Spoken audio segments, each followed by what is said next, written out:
Hello everyone, a very warm welcome to my channel. Today we are going to discuss about Pennatula जो कि Coelenterata का एक type है। Pennatula का जो फाइलम है वो सिलेंट्रेटा है, क्लास एंथोजोआ है, सब क्लास एलाइनोनेरिया है, ऑर्डर पेनाटुलासिया है और टाइप पेनाटुला है। This is the diagram of Pennatula. आगे हम पढ़ते हैं इसके बारे में। ये देखो एक फेदर शेप दिख रहा है ना। This is a pennatula diagram. Let us understand about some of the characteristics. So जो पेनाटुला है इसको कॉमनली हम लोग सी पेन के नाम से वो जानते हैं, या फिर इसको हम सी फेदर भी बोलते हैं, क्योंकि इसका जो अपीयरेंस है वो बिल्कुल पेन की तरह है, या फिर हम कह सकते हैं फेदर की तरह है। ठीक है, पहले के ज़माने में जब पेन नहीं होते थे तो फेदर से ही लिखते थे। So this is a feather और पेन लाइक शेप्ड। ओके, इसका देख सकते हैं अपन लोग कि फेदर के जैसा ही दिख रहा है। It is colonial marine form found in the coastal waters. ये कोस्टल वाटर्स में पाया जाता है, जो कि कॉलोनियल मेरीन है। ओके, इसका जो कलर है वो ऑरेंज या फिर रेड कलर का होता है। The colony is not fixed but capable of independent दो लिमिटेड मूवमेंट। इसकी जो कॉलोनी होती है वो फिक्स्ड नहीं होती है, बट फिर भी ये इंडिपेंडेंट मूव करता है, कहीं पर भी ये मूव कर सकता है अपनी इच्छा से।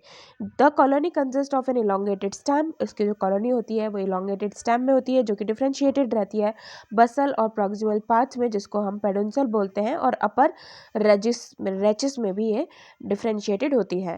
Peduncle remains embedded in sand और mud by an enlarged end bulb. जो पेडंकल होता है वो मड में घुसा हुआ होता है या फिर सैंड में दबा हुआ होता है। किसके थ्रू? बल्ब के थ्रू। जो कॉलोनी होती है वो चेंज कर सकती है अपनी position by peristaltic movement of the peduncle.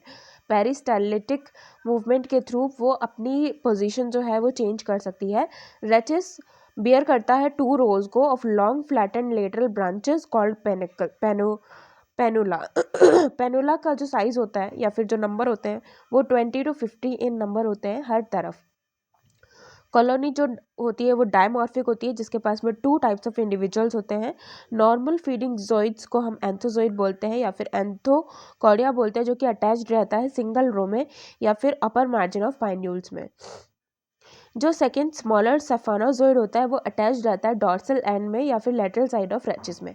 जो सिफोनोजोइड होता है वो विदाउट टेंटिकल्स होते हैं। Gonads are reduced mesenteries and enlarge siphonoglyphs. और जो गोनेड्स होते हैं उसमें रिड्यूस्ड मेसेंट्रीज प्रेजेंट होती है या फिर बड़ी हुई सोफोन ग्लिफ्स भी प्रेजेंट होती है। These mainly serve to cause circulation of water. ये मेनली सर्कुलेशन ऑफ वाटर को कॉज करता है in the endodermal canal of the colony. कहाँ पर?